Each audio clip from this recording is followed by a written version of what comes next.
When you see headlines about Iran's economy, they usually paint this really bleak picture, right? Isolation, struggle, but that's really only half the story.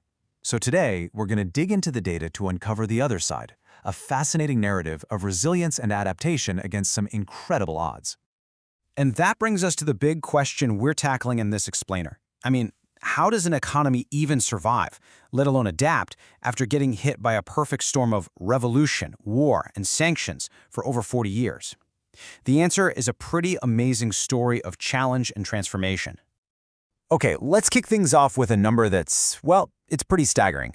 Get this, 1,725%. Yeah, that's the growth of Iran's non-oil exports in just 2 decades. This one single figure tells you there is something much more complex going on here than what the headlines let on. So, what's really behind it? And that number, it really gets to the heart of what we're talking about, an economic paradox. It's a story of these wild contrasts, where you have these deep, deep weaknesses sitting right next to some really surprising strengths. To understand how that's even possible, we got to go back, way back, to the beginning of the modern Iranian state. And it all starts with the first huge challenge, what I'm calling the revolutionary reset. Because 1979 didn't just change the country's politics, it completely tore up its economic rulebook, forcing them to basically start over from scratch. So, to really get why they needed this reset, you have to look at this timeline. It's crucial. See, the memory of that 1953 coup, the one that reversed the nationalization of their oil, that was a huge deal. It was still a fresh wound. So, fast forward to 79, you have the Islamic Revolution, then the U.S. hostage crisis. Suddenly, economic independence wasn't just some policy idea. No, it became a core part of the revolution itself. It meant making a radical break from the past. And this is what that adaptation looked like in practice. Responding to all that history, the new government just completely rewired the whole economy. First, all the major industries got nationalized. Then, a new constitution split the economy into 3 parts, state, cooperative, and private, but with the state firmly in the driver's seat. And finally, central planning with 5-year plans became the new normal. The bottom line here is that this was a very deliberate choice to build a state-controlled, self-sufficient economy, and it was born from this really deep distrust of the outside world. Okay, but this brand new economic experiment, it was almost immediately put to the ultimate test. Just as the new republic is trying to find its feet, it gets thrown into a brutal 8-year war with Iraq, a true trial by fire. And the cost, it's almost hard to wrap your head around. The economic losses from that war are estimated at a mind-boggling $500 billion. Let's put that in perspective. This wasn't just a minor bump in the road. This was a genuine existential threat to the entire economy of the young republic. So for almost 10 years, the entire country was just in pure survival mode. The economy was actually shrinking year over year, which forced the government to bring in austerity measures, ration basic goods. It was tough.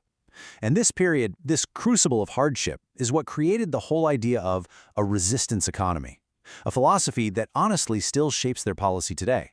So the war ends, but there's no relief. Instead, a whole new kind of pressure starts to build, and this one would last for decades. We're talking about the sanctions squeeze, a relentless campaign of international economic penalties. So what are sanctions really? Let's just be clear. They're basically economic weapons, right?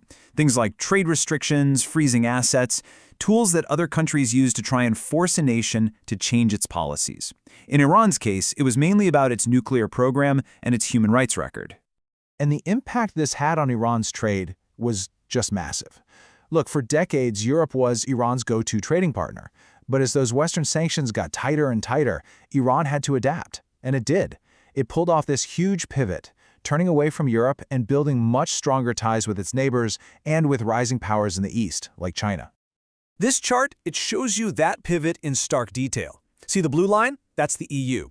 Decades of being on top, and then a sharp nosedive as the sanctions bite down. Now follow that red line. That's China. It just shoots up, completely replacing Europe as Iran's top export market. This wasn't some strategic choice they made in a boardroom.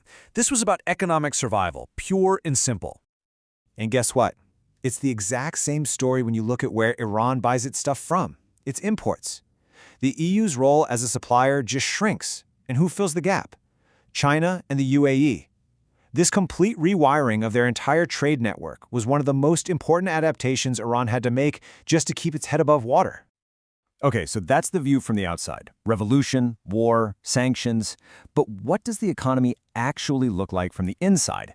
Let's dive into the unique and, often contradictory features of Iran's domestic economy. All right, let's circle back to those non-oil exports we talked about at the beginning. A UN report from 1999 paints a pretty clear picture. Back then, we're talking a tiny amount, just over $1 billion. And it was mostly traditional stuff, carpets, pistachios, that kind of thing.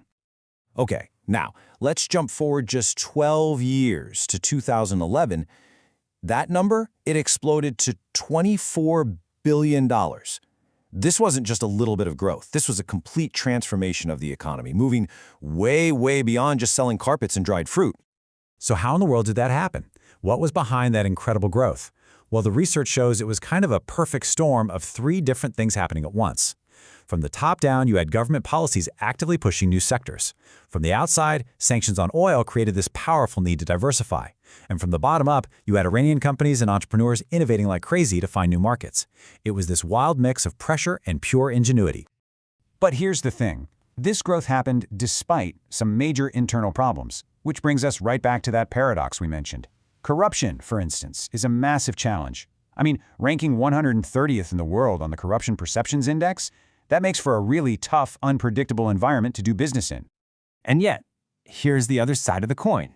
Right next to that serious weakness, you find this incredible, surprising strength.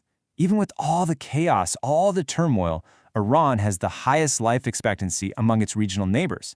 And that tells you something. It points to decades of real investment in public health and education. The result is a highly developed population, which is an incredibly powerful asset for any country. And this chart here really breaks down just how diverse that non-oil economy has become. As you can see, it's not just one thing. It's a pretty complex mix, with services taking the biggest slice, followed by industry, and then agriculture. The big takeaway? Iran successfully built a really broad economic base, and that has been absolutely essential to its resilience.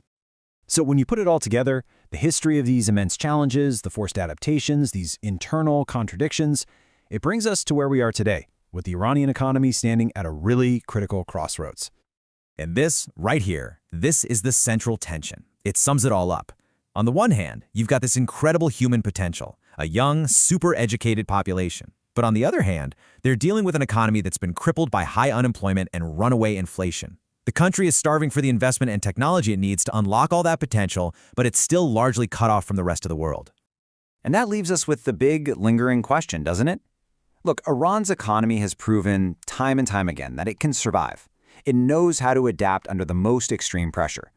But can that same model, a model built for resistance, built on state control, can it evolve again? Can it create the kind of prosperity and opportunity that its young, talented people need to really thrive in a globalized world? That, right there, is the ultimate test.